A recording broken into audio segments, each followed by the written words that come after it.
Hello दोस्तों, कैसे हैं आप। मैं आप सभी का स्वागत करता हूं अपने इस YouTube चैनल में जिसका नाम है यूनिवर्सिटी इंडिया और मेरा नाम है वीरेंद्र वर्मा।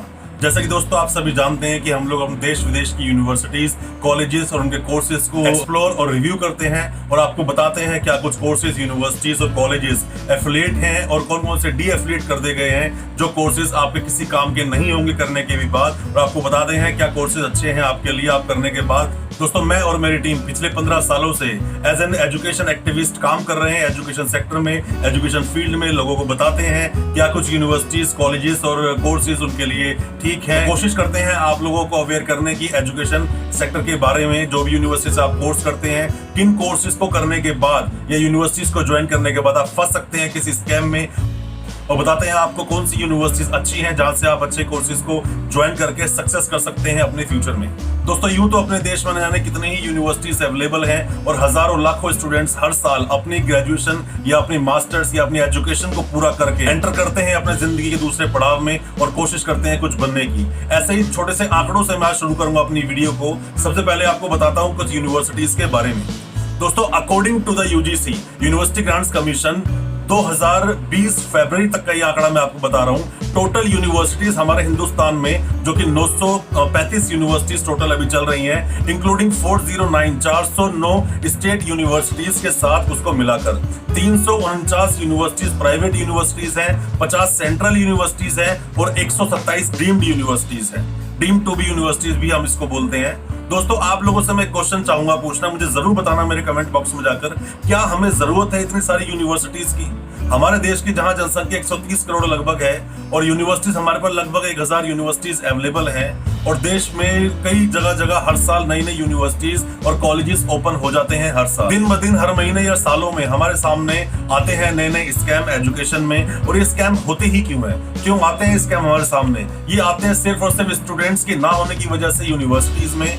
यूनिवर्सिटीज की क्वालिटी का वैल्यूएशन होना चाहिए, यूनिवर्सिटी की क्वालिटीज मापदंड पे खरा उतरना चाहिए उनको, ताकि तभी इनको अप्रूवल दिया जाए यूनिवर्सिटी ग्रांट्स कमीशंस के द्वारा। और स्टेट गवर्नमेंट तभी एक यूनिवर्सिटी को अप्रूवल दे जब उसकी ढंग से जांच पड़ताल हो जाए। पर दोस्तों, ऐसा है नहीं। अगर हम बात करें अरुणाचल की, तो अरुणाचल में तो एक रेंटेड बिल्डिंग में भी एक यूनिवर्सिटी ओपन की जा सकती है।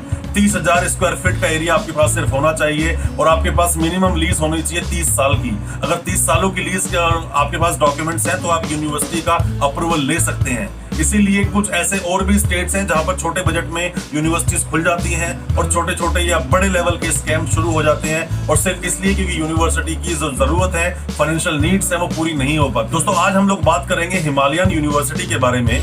आप लोगों के बहुत सारे कमेंट्स थे मेरे पास और कई व्हाट्सएप कॉल्स थे और मेरे एफबी पेज पर लोगों ने कई कमेंट्स किए थे और मुझे पूछा था कि मैं हिमालयन यूनिवर्सिटी पे एक वीडियो बनाऊं और बताऊं क्या कुछ था वो स्टिंग ऑपरेशन और क्या कुछ था वो स्कैम जो चल रहा था, जिसके अगेंस्ट कंप्लेंट्स भी हुई थी। दोस्तों, वैसे तो आप सभी लोग जो हमारे इस चैनल के साथ जो बने हुए हैं और जो नए हैं, मैं उन सभी को बता दूं, जब आप बहुत सारे क्वेश्चंस मुझसे पूछते हैं कमेंट बॉक्स में, तो बेहतर है कि आप मुझे फॉलो करें मेरे फेसबुक पेज पर वीरेंद्र वर्मा के नाम से है। मैं उसको लिंक आज मैं शेयर कर दूंगा इस वीडियो में, ताकि लाइक करें आप उस पेज को और वहां पर जो भी पर्सनल आपके कमेंट्स होते हैं आप मुझे करें और पूछें मुझसे जो भी कुछ सवाल आप पूछना चाहते हैं वहां पर। अब हम शुरू करते हैं आपको एक्सप्लोर और रिव्यू करना हिमालयन यूनिवर्सिटी के बारे में। दोस्तों, सबसे पहले मैं आपको बताता हूं, हिमालयन यूनिवर्सिटी ने एक एफआईआर करवाई थी ईटानगर में और दिल्ली में भी, जिसमें बताया था कि कुछ लोग फर्जीवाड़ा कर रहे हैं, फ्रॉड कर रहे हैं, गलत तरीके से फैब्रिकेट कर रहे हैं मार्कशीट्स एंड डिग्री उनके नाम पर।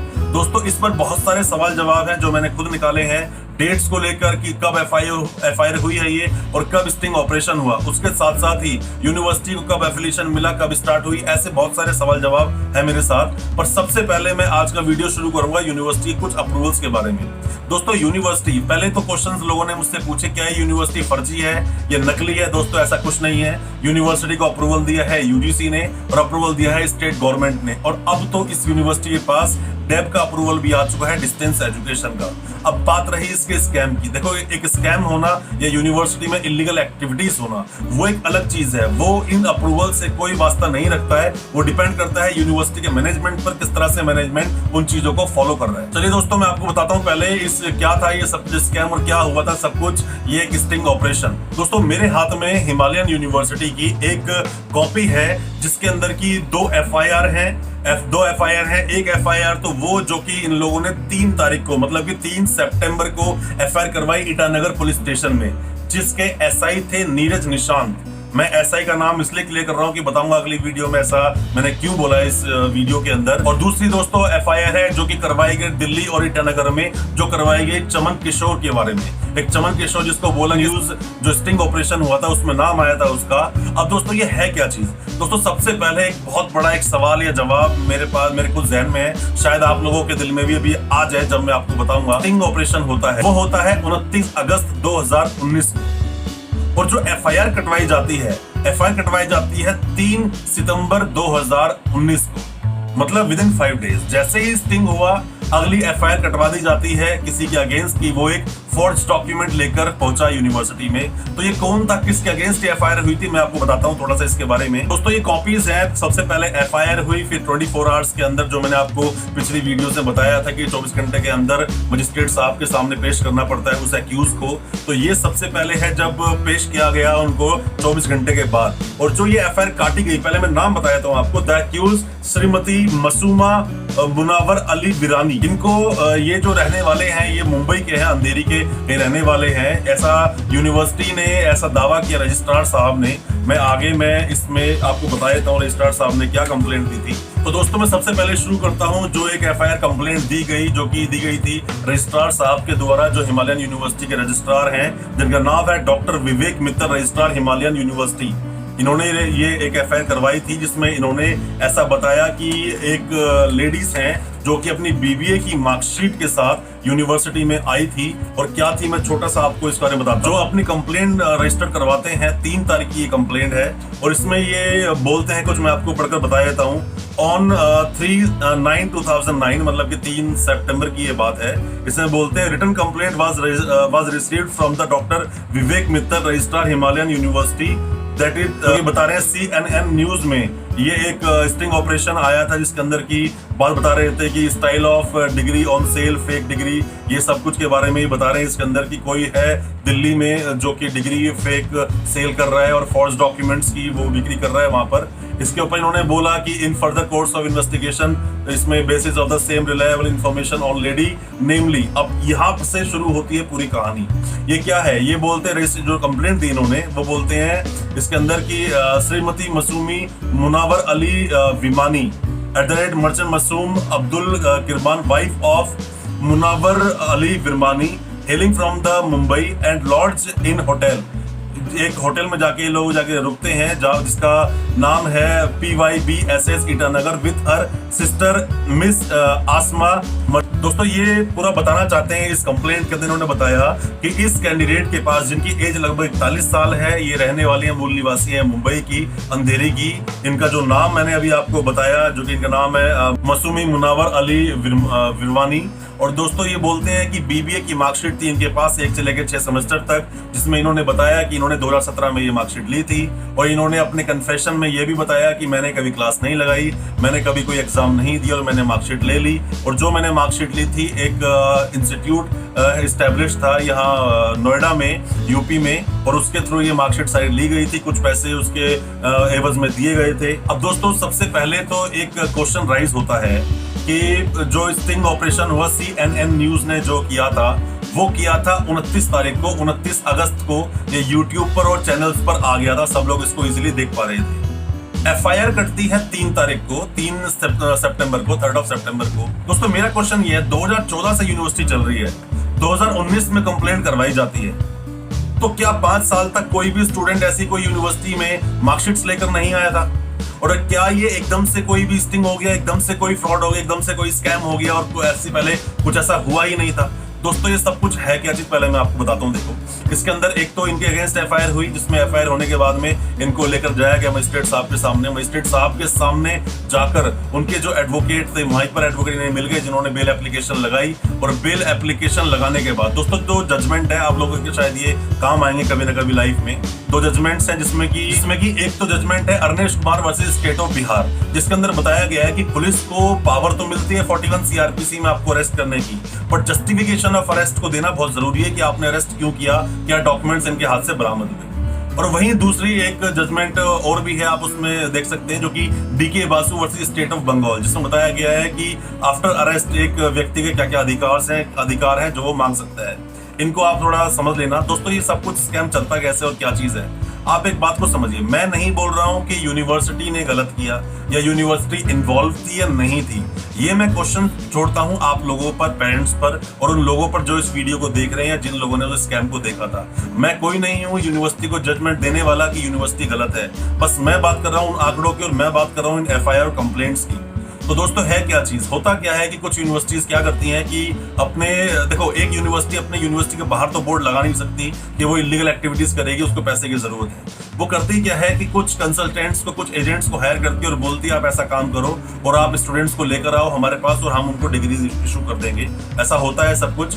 और दोस्तों हकीकत में होता क्या है लास्ट में, और ये एक दो स्टूडेंट्स की बात नहीं होती, पूरे हिंदुस्तान में भी ये सब रैकेट पूरा फैल जाता है। दोस्तों अब आप जरा मुझे एक चीज खुद सोचकर बताइए, एक यूनिवर्सिटी जो अरुणाचल में चलती है, उस क्या जरूरत है गुजरात के स्टूडेंट को, इतने सारे स्टूडेंट्स को, वो भी 100, 150, 200, हजारों स्टूडेंट्स को, दिल्ली, हरियाणा, पंजाब, हिमाचल, न जाने कहाँ के स्टूडेंट्स जो डिग्री लेकर बैठे, उन्हें क्या जरूरत है वहां पे जाने की। आप खुद ये क्वेश्चन पूछिए, दिल्ली यूनिवर्सिटी में क्या दिल्ली यूनिवर्सिटी की मार्कशीट्स क्या पूरे हिंदुस्तान के स्टूडेंट्स में हो सकती है?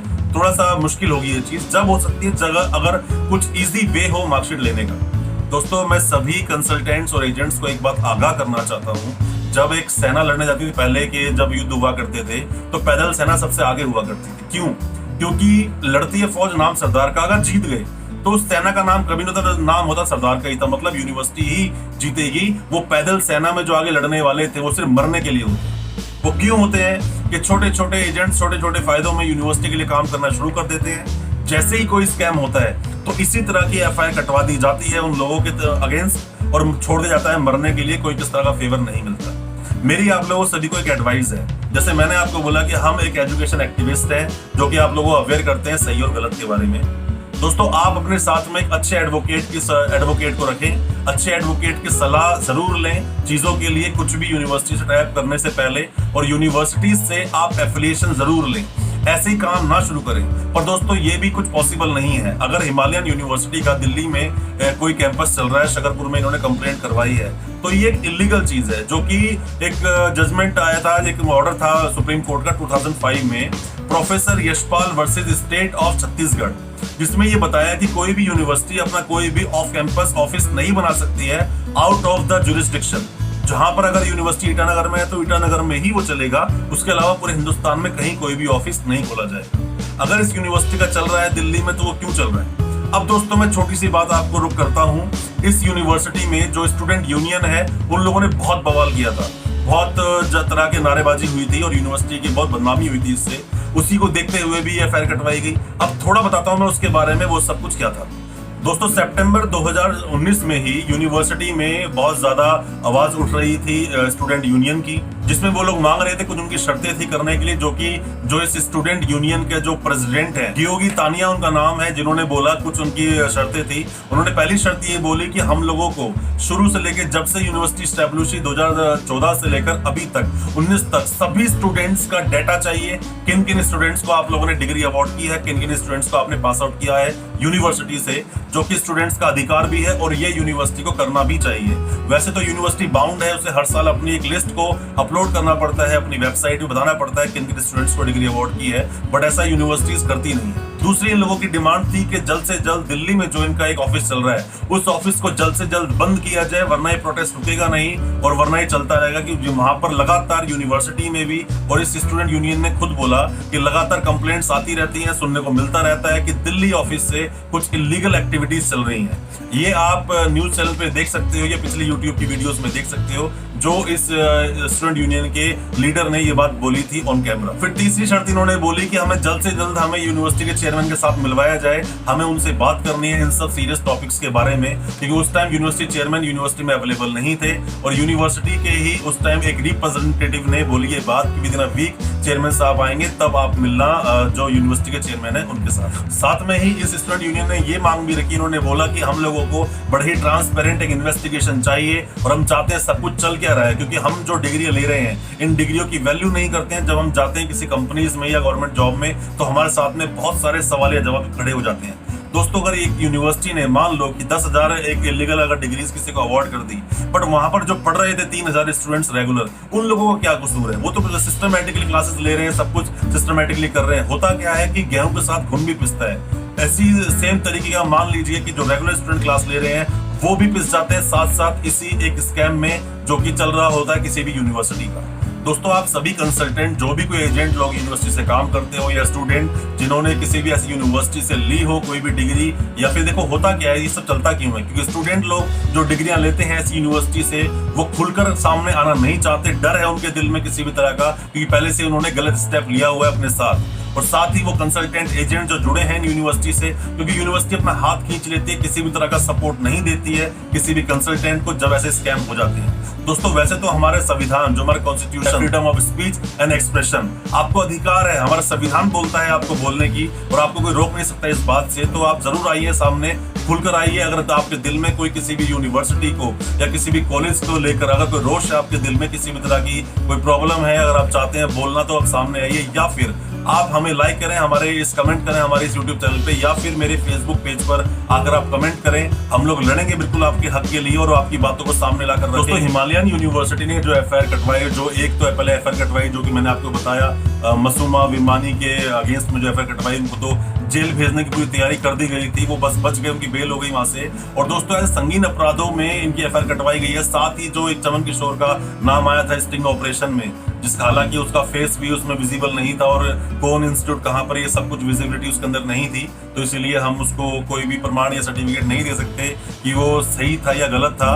पर दोस्तों देखिए, क्या ऐसे संगीन अपराधों में इनके अगेंस्ट एफआईआर कटवा देना बिना एक ठीक से इन्वेस्टिगेशन किए बिना, क्या ये ठीक हद तक ये चीज जस्टिफाई करता है उन कंसल्टेंट्स एजेंट्स को जो काम करते हैं इन यूनिवर्सिटीज के लिए? दोस्तों ये कुछ सेक्शंस हैं जो लगाए गए थे उस टाइम, जो मैं दोस्तों मेरे पास ये कॉपी है, जिस कॉपी में एक तो है एफआईआर कॉपी जो एफआईआर कटी चमन किशोर के अगेंस्ट और मासूमा विमानी के अगेंस्ट, दूसरी मेरे पास एक है कंप्लेंट कॉपी जो कि खुद यूनिवर्सिटी ने रिटर्न कंप्लेंट दी थी जाकर वहां ईटानगर पुलिस स्टेशन में। मैं उसकी कॉपी में एक बार आपको दिखा देता हूं। दोस्तों देखिए, ये कंप्लेंट कॉपी है हिमालयन यूनिवर्सिटी के लेटर हेड पे, जो कि इन्होंने कंप्लेंट दी थी ईटानगर पुलिस स्टेशन में। साथ ही दूसरी जो कॉपी जो एफआईआर कटवाई गई ईटानगर पुलिस स्टेशन में, वो कॉपी भी मेरे पास अवेलेबल है इसके अंदर। और साथ ही जो जब एप्लीकेशन लगाई गई, साथ में इन लोगों ने तो उस लेडी का रिमांड भी मांगा था 5 डेज का, जो कि ग्रांट नहीं हुआ, बट उसको बेल जरूर ग्रांट हो गई थी। दोस्तों जैसा कि आप सभी जानते हैं कि एक ही वीडियो में किसी भी एक यूनिवर्सिटी को एक्सप्लोर या रिव्यू करना कुछ आसान नहीं होता, क्योंकि वीडियो बहुत लंबी घंटों में बन जाती है। तो इसीलिए मैं किसी भी यूनिवर्सिटी के 3-4 पार्ट्स बनाता हूँ। जैसे मैंने इलम यूनिवर्सिटी के पार्ट्स बनाए हैं, मैंने सीएमजे यूनिवर्सिटी के पार्ट्स बनाए थे, और भी कुछ यूनिवर्सिटीज के मैंने पार्ट बनाए। उसी तरह से हिमालयन यूनिवर्सिटी के भी मैं पार्ट बनाऊंगा। जैसे मैंने आज इस वीडियो में आपको बताया सब कुछ के यूनिवर्सिटी क्या स्कैम था, क्या स्टिंग ऑपरेशन था, एफआईआर क्या हुआ, क्या कुछ चला उसके आगे। उसी में दूसरी मैं वीडियो में आप बताऊंगा यूनिवर्सिटी के पास क्या क्या एफिलिएशंस हैं, किन किन एफिलिएशन के तहत यूनिवर्सिटी एडमिशन ले सकती है, और यूनिवर्सिटी बिल्कुल ऑथेंटिक है इन सब के बारे में। और भी कुछ चाहते हैं जानना आप हिमालयन यूनिवर्सिटी के बारे में, तो मुझे मेरे कमेंट बॉक्स में आप जरूर बताएं, ताकि मैं वीडियो बना सकूं उन सब पर। दोस्तों आप लोग चाहते हैं मैं किसी भी टॉपिक पर, किसी भी यूनिवर्सिटी या कॉलेज पर वीडियो बनाऊं और आपको बताऊं उसके बारे में क्या कुछ चल रहा है और क्या कुछ हुआ था, तो आप मुझे कमेंट बॉक्स में जरूर बताएं उस यूनिवर्सिटी या कॉलेज का नाम या उस कोर्स के बारे में जिसके बारे में आप वीडियो चाहते हैं हम लोग उसको एक्सप्लोर या रिव्यू करें, उसके बारे में आप हमें जरूर बताएं। दोस्तों हमारे मूवमेंट से जुड़ने के लिए पोल कॉल मूवमेंट जो हमने स्टार्ट किया था बहुत सालों पहले, उसमें ऐसे तो हजारों स्टूडेंट्स और हजारों कंसल्टेंट्स ने हम लोगों को ज्वाइन किया। उसके अंदर आप भी अगर जुड़ना चाहते हैं हमारे साथ, तो मेरे पर्सनल एफबी पेज को जाकर लाइक करें, वीरेंद्र वर्मा के नाम से वो पेज है, और आप जुड़े हमारे साथ अपनी सभी न्यू अपडेट्स के लिए, एजुकेशन में क्या कुछ चल रहा है। दोस्तों मैं उम्मीद करता हूँ आज का ये वीडियो आपको अच्छा लगा होगा। दोस्तों मेरा चैनल सब्सक्राइब करना ना भूलें और साथ में लगा बेल आइकन जरूर दबा दें, ताकि डेली आपको नोटिफिकेशंस अपडेट्स मिल सके जो हम वीडियोस अपलोड करते हैं अपने इस चैनल पर।